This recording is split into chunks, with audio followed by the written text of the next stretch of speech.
आज हम शुरू करने वाले हैं अनुच्छेद जो कि मूल अधिकारों के अंतर्गत आते हैं। इससे पहले हमने बात की थी कि मूल अधिकार कितने हैं और कहाँ से कहाँ तक है।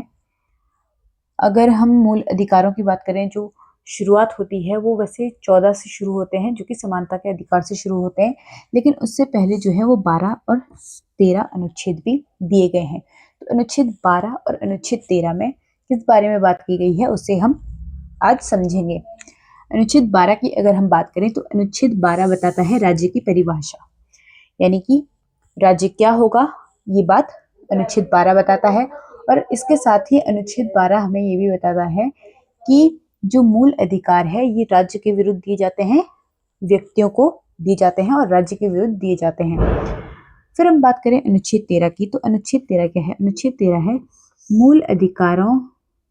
मूल अधिकारों से असंगत या उनका अल्पीकरण करने वाली विधियों के बारे में।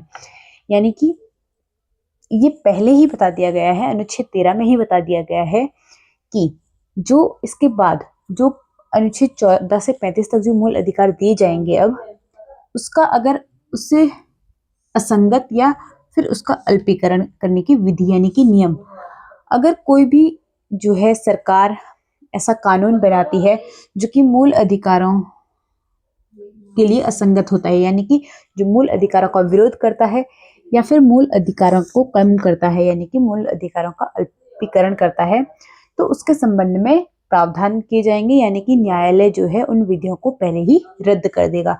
यानी कि सरकार कोई भी ऐसा नियम कानून बनाती है जो कि मूल अधिकारों का हनन करता है या फिर मूल अधिकारों को कम करता है, तो उसको जो है उसको न्यायालय स्वयं ही समाप्त कर देगा।